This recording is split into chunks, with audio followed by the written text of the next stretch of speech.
Welcome to the Great Detectives of Old Time Radio. From Boise, Idaho, this is your host, Adam Graham. If you have a comment, email it to me, box13@greatdetectives.net. Give us a call, 208-991-4783, and become one of our friends on Facebook, facebook.com/Radio Detectives. And I want to begin by thanking those who have supported our listener support campaign, and that includes Ariana. He sent along a nice donation, and there's also a note we'll read after the show. And as we do with all donations of $7 or more, we'll send access to our premium site. During our listener support campaign, which ends Tuesday, September 4th, we'll send along an additional gift with all donations of $20 or more, plus a free digital copy of my ebook, All I Needed to Know, I Learned from Columbo. And probably the most popular digital gift we've had is the Colonial Radio Theater presentation of the Perry Mason stories. These are quite a bit different from the classic television shows. They are faithful adaptations of the first Perry Mason books published in the 1930s, so adaptations of the novel, and people have been enjoying them. We also have a full list of all the items that we have available at support.greatdetectives.net, including a 3-month gift membership to Netflix. All right, well, now it's time to get into today's episode of The Adventures of Frank Race, The Adventure of the Vanishing President. The Adventures of Frank Race, starring Tom Collins.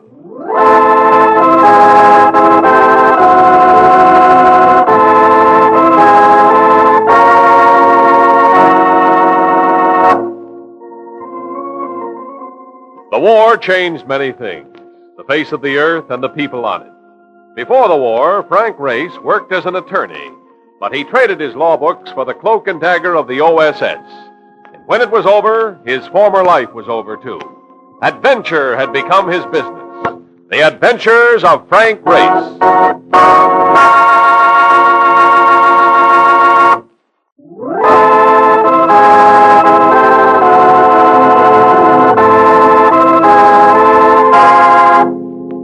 And now we join Frank Race for the adventure of the Vanishing President.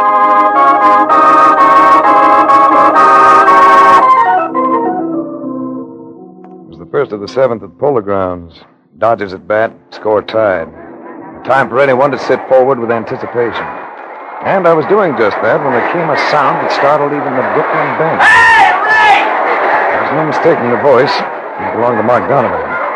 I watched him work toward me through the crowd, using a combat technique that reminded you of the way he drove a taxi. Wait, you got a call. Intercontinental Underwriters. No, let it wait. I want to see the end of this game. No, I can't wait. A guy named Jules said they had to see us right away. Some kind of a crisis.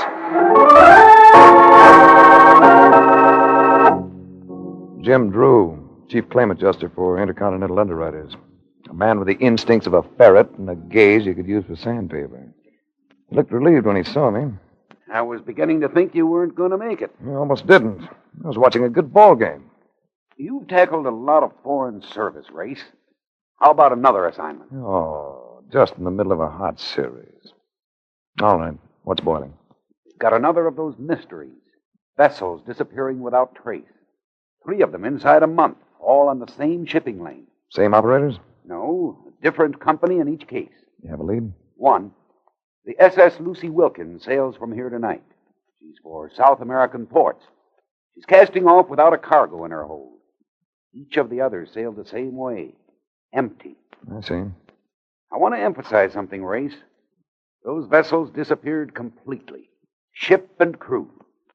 It may have been piracy. It may have been mutiny. We can be pretty sure it included murder. So? So, when the Lucy Wilkins sails for South America tomorrow, like to have you aboard.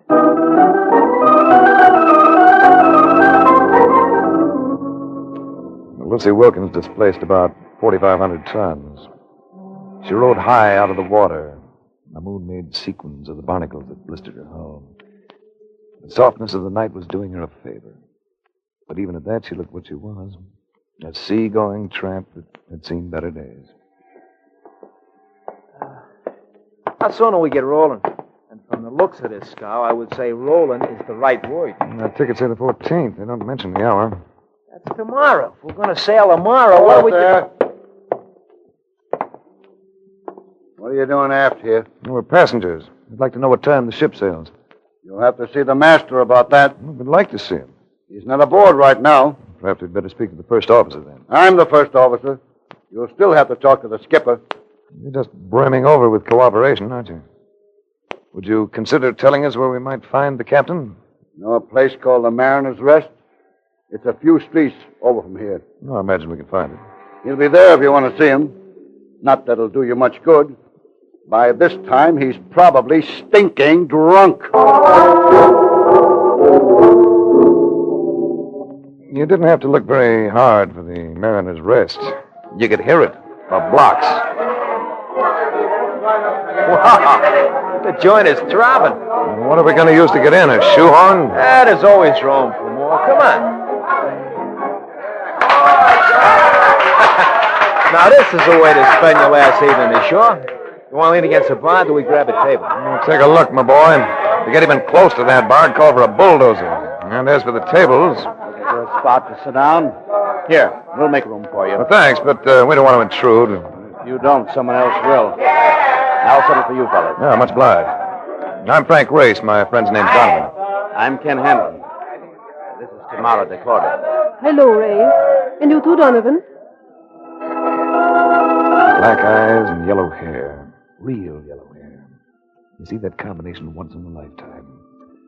A blonde Latin's always arresting. This one was enough to start a ringing in your ears. Yes, she's real race. Spanish father and a Russian mother. Should happen often, shouldn't it? Spanish father, Russian mother. That accounts for your name.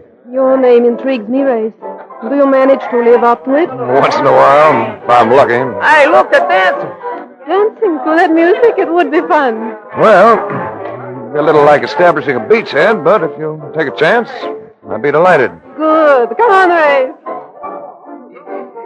In my arms, she felt the way she looked. And that was money for candy.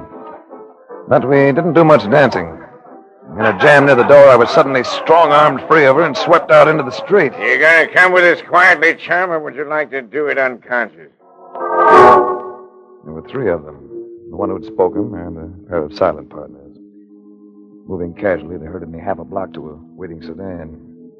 A few minutes later, I was pushed into the office of a warehouse, aromatic with the smell of coffee.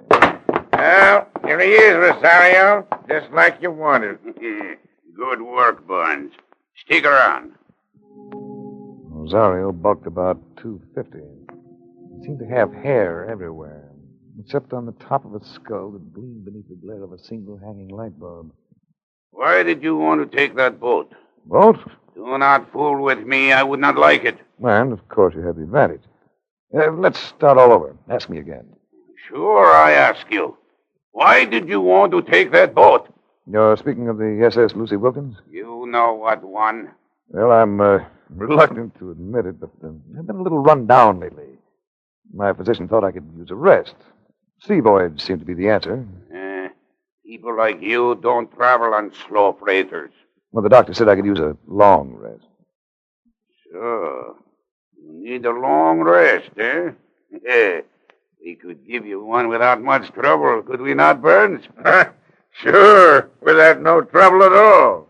So what do you say you start talking, Race? He was ready to turn it into a rough party. And I could assure myself of only one effective move. He had me standing under the hanging electric bulb, the only one in the room. So I eased a hand up as if to scratch my chin, shot it higher, and yanked. Light! Hey, somebody get a light on! Somebody... Oh! Watch the door! Watch the door! There's nothing like confusion when you're in the minority, whether it concerns politics or a brawl. While they groped, I ducked and got clear. A little while later, I elbowed my way back into the Mariner's Rest. Race, where you been? I was looking for you. So was Tamara. I took a walk around the block for a breath of fresh air. Are you kidding? We'll get all the air we want on this trip. And, Race, I got some news for you. Guess who's sailing on this ship with us? Tamara de Cordova. How do you like them apples?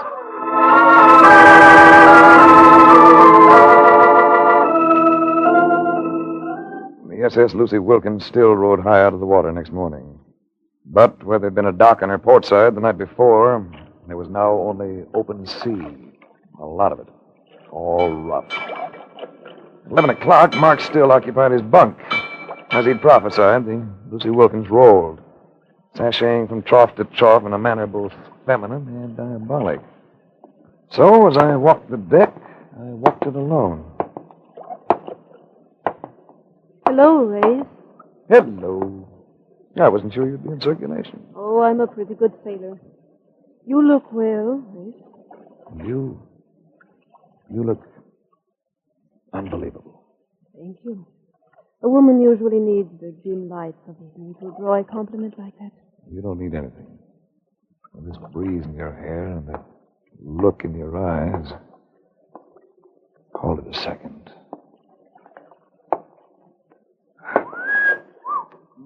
Right out in broad daylight, too. Y'all go away, Hanlon. Go away. Oh, no, Ray. Let him stay. After all, we're going to have a long voyage together.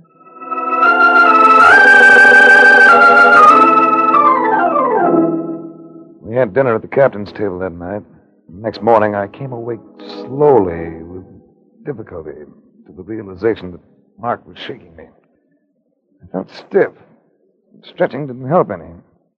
Body seemed full of pulses, all of them throbbing. Come on. You just don't want to wake up at all, do you? No. I feel like 4 nights in a turkey's bath. You must have got a worse than I did. Got what? Kid, don't you know the feel of a Mickey when you've had one? Mickey. So that's it. I've been drunk. Both of us. Now, this fluttery isn't all made at a wedding. But I figure we better get moving around, huh? They must have put it in our food. Why would they do it, Reg? So they could take on a cargo at sea. A cargo they didn't want us to know about. Oh? Well, we need a little exercise to snap us out of this fog. Why don't we get down to the hold and make a little inspection? Don't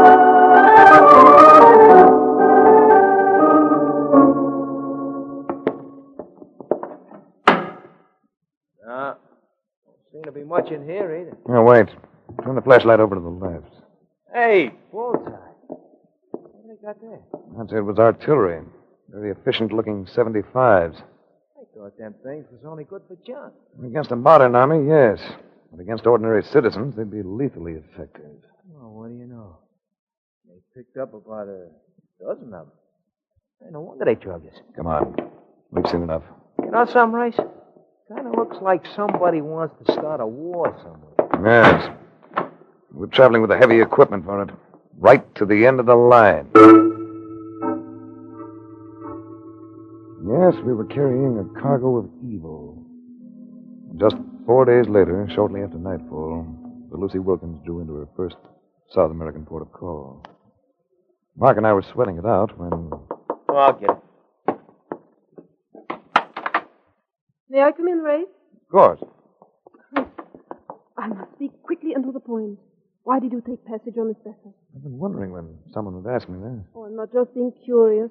Something has come up, something of critical importance. I represent a maritime insurance company. Ships have been disappearing along this sea lane. I'm here to find out why. You must leave this vessel at once. Otherwise, you will be murdered. That's a dashing thought. Oh, I'm entirely in earnest, Ray. The ship is carrying arms for the start of a revolution in my country. And they can't afford to try landing them with us still alive. Ken Hannon overheard them making the plan. A machine gun has been set up on the bridge. They intend to murder most of the crew as well. Tomorrow, we've got to make it fast. We're only 4 miles offshore. Oh, Ken, tell Ray how serious it is. I think I already know. How do we leave the ship? It's a black night. We'll lower a boat. Well, you'll never get away with it. Not unless someone creates a diversion. I can make enough noise to satisfy that requirement. No, Mark, I've got a better idea. I'll go forward and let the crew in on the picture. That ought to stir up plenty of diversion. You'll be taking a big risk, Race. That machine gun is trained right on the forecastle bulkhead. I couldn't leave this ship knowing those men were to be murdered. You three go to the boat. As soon as the scramble starts, lower it. Topside, I slowly and carefully worked my way forward. Thankful for a cloud formation that switched off the moon. Everything was quiet. Too quiet. I had just reached a point beyond the bridge when... What's up, mate? Who are you? Hawkins. Able seaman. Either ruddy whispering. All right, Hawkins. Listen.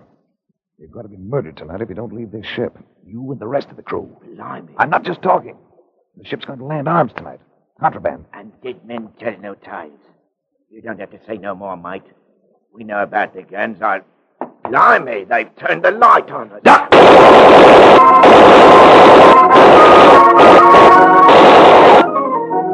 Hawkins came to safety.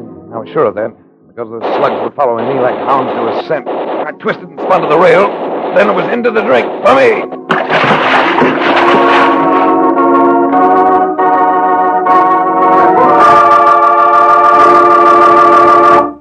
We'll return to the adventures of Frank Race in just about 1 minute.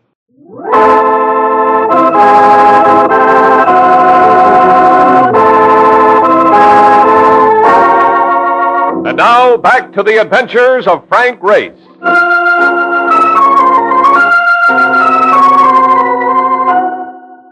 I came ashore dripping wet and without shoes. Yet I attracted little attention. The city was bright with lights, but few people walked its streets. I turned into the first hotel I came to, confronting a clerk who stared at me with what seemed to be genuine concern. Americano, you get all wet. Yeah, I get wet is about the size of it. I need a room and the location of a shop where I can buy a pair of shoes. The room we have, and with the bath.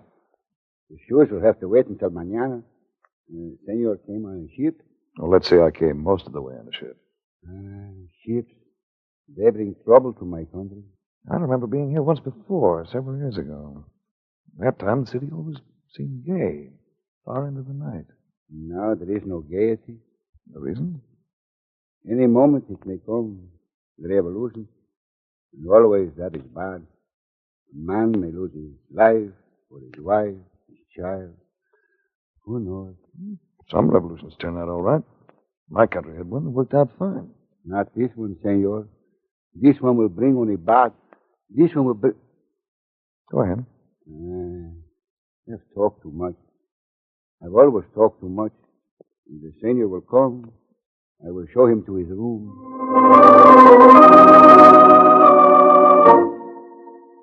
I had another pair of shoes by 9 the next morning. At 10:30, I'd located Mark Donovan and Ken Hanlon. The three of us sat down to breakfast together. Boy, was I worried about you. They told me that harbor's full of barracudas. What happened to Tamara? We lost her right after we came ashore. No, that's a loss a guy could mourn about. Lost her? Just slipped away from us. I guess she had her reasons. Hanlon, you're a newspaper man. Why are you down here? To cover an impending revolution. If you didn't know. You know, I may be wrong in my impression, but the man in the street doesn't seem to want a change in the government. I guess you can't blame him. Since the Cordovas been the boss, they've had plenty of food and not too much hardship. They're happy with things the way they are. Wait a minute. Did you say T. Cordova? El Presidente. That's Tamara's name. He's a father. Who's leading the opposition, Hanlon? Might be a lad called Kizalo, but nobody seems to know for sure. Everything's been kept beautifully undercover. How soon do you think it's coming? I filed a story on that this morning. I told him it could start any minute. What do you plan on doing today, Race? Why don't you kick around with us? Why don't we all separate? See what we can find out. We can meet for dinner.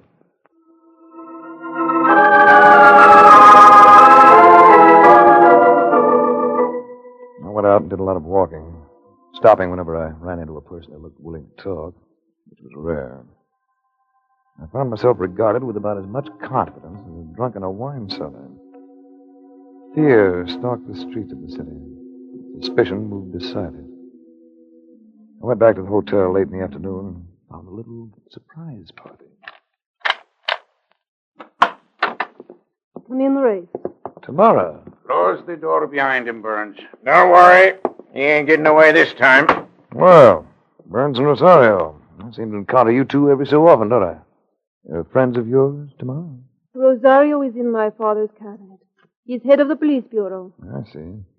And is this an official visit? You came ashore last night, Race.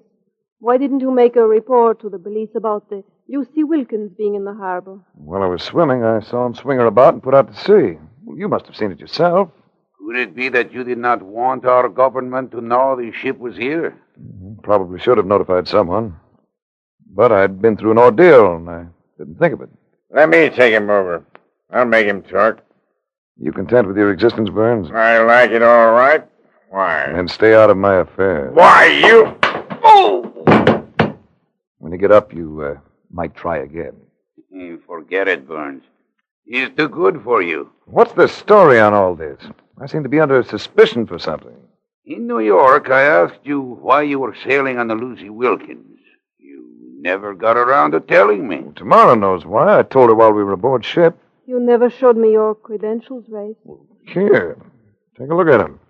If I have been wrong... Oh, you're upset. You got a right to be jumpy. Well, these seem to be in order. Why did you not show them to me in New York? I didn't care for your methods of interrogation. Oh, Race, you must forgive us. This revolt is not of the people. And the hour it begins will see the end of a democracy in this country. Can't you stop it? Can't you fight it? Oh, we are not a rich race. We don't have the money to buy arms, such as have been shipped here by the others. Well, then why is it worth so much to them to effect a coup? The tribunals of the World War didn't find all its criminals, Race. There are many of them still at large. Men who would like to begin over again by getting control of states such as ours. You know they're ready to move at any moment. The president was seized by them this morning. Your father? Yes, my father. All our chances lay with him. Without him to rally the people... Well, if they're holding your father, why don't you rally the people? They need someone to lead them, that's plain. You mean... Address them by radio. Tell them to resist in your father's name. Tell them it's only a few who try to take over. Tell them that if they stand firm, it can't happen. All right, Race. I'll do it.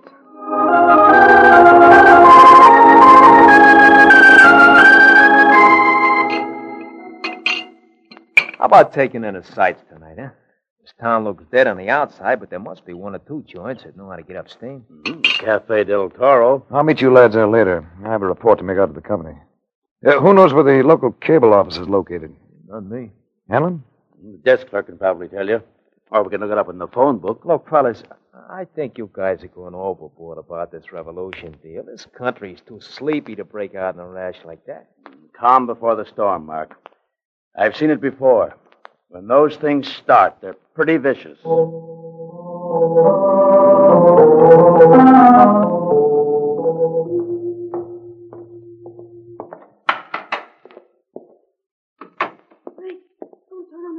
Where are you? Here. In your arms. Oh, Race, I'm in trouble. Take it easy, take it easy.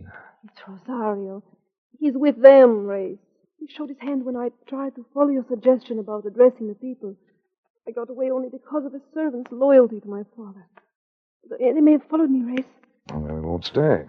Shouldn't have come. It only puts you in danger. There's a clerk here who'll help us get away. Come on.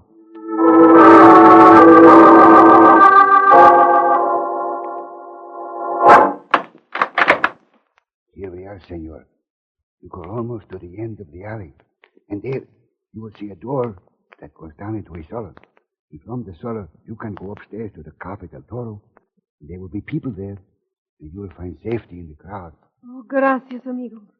Go with God, senorita. And you too, senor.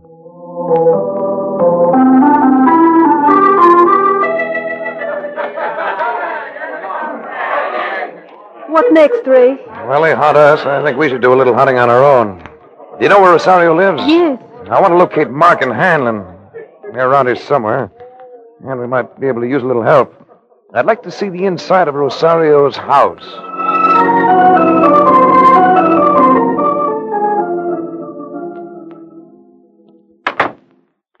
So this is the house of the chief of police, huh?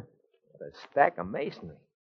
Makes them Hollywood movie mansions look like a Third Avenue boarding house. Did you notice that aerial on the roof? I noticed it. High-powered transmitting type. Now that we're here, what's the program? Well, we'll go through the place. You and Tamara take the lower floors, Mark. Hanlon and I'll comb the upper section. Let's meet here in the living room in 30 minutes.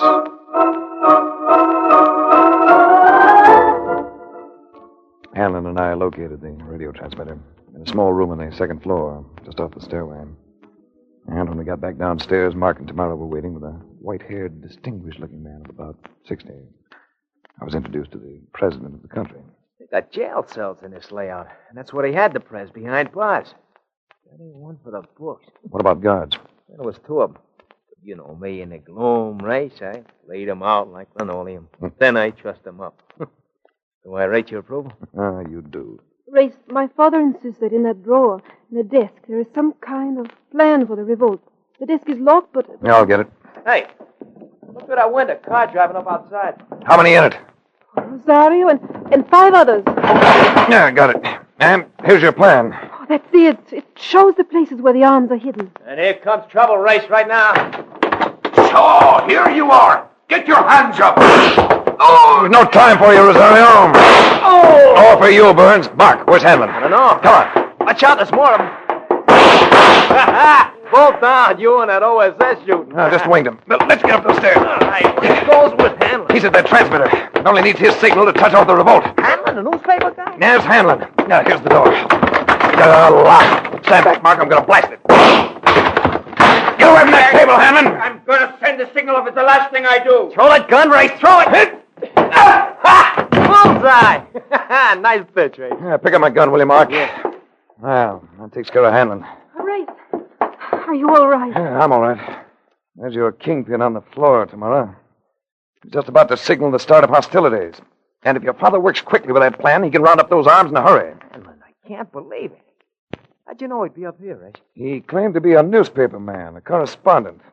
He mentioned filing stories to American newspapers. But earlier tonight, when I asked for the location of the cable office, he didn't know where it was. Well, what do you know? You stopped them just in time. Oh, Race, you saved everything. I'll never be able to thank you enough. Oh, yes, you will, baby. Yeah, but we can talk about that later.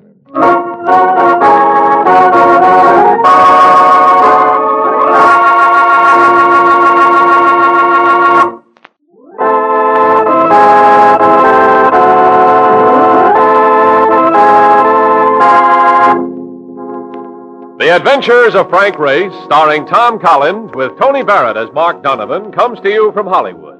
Others heard in tonight's cast were Naomi Scher, Theodore Bonelts, Wilms Herbert, Joe Duvall, and Harry Lang. This series is written and directed by Buckley Angel and Joel Murcott. The music is composed and played by Ivan Ditmars. Be sure to be with us again this same time next week for another dramatic chapter in The Adventures of Frank Race. Art Gilmore speaking. This is a Bruce Ells production.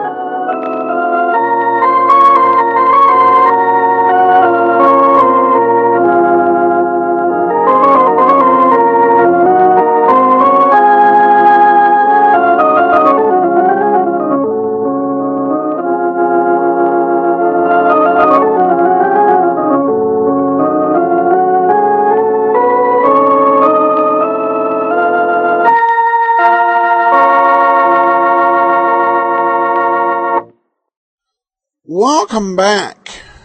Well, this does reflect the time of the writings in some ways, because the concern in this episode is with a fascist takeover. It would really tend to shift focus from concerns about fascist takeovers to communist takeovers once we got into the 1950s. I also found the observation about the fear of what the revolution would bring, found that pretty interesting, as well as Race's initial response. Hey, revolution worked pretty well for us. And I think that's something that's still true today. We, in America, don't often understand that, historically, revolutions have a tendency not to turn out so well. Now we turn to listener comments and feedback. Ariana leaves a comment regarding her donation. I just made a donation of $100 as a thank you for making my long morning runs totally enjoyable. I can't imagine running without the podcast. Thank you. Well, thank you, Ariana. And there are a lot of activities that are just a lot more enjoyable if you have some good old-time radio to listen to. So I appreciate your comment. Ron asks, hi, Adam, where do I access the Superman radio shows? There are a couple ways to do that. You can go to laserandsword.com, and we have most of the episodes up there. You can also go to talkshoe.com and put in a search for Superman, and the old-time radio Superman show comes up near the top. Patrick comments over at Great Detectives of Old Time Radio on Facebook. Survey taken. Good show, and I encourage all our listeners to take the listener survey, survey.greatdetectives.net. All right, well, that will do it for today. We will be back tomorrow with the last episode of Leonidas Witherall, and then next week, join us for The Fat Man. In the meantime, send your comments to box13 at greatdetectives.net. You can follow us on Twitter at Radio Detectives and give us a call, 208-991-4783. But from Boise, Idaho, this is your host, Adam Graham, signing off.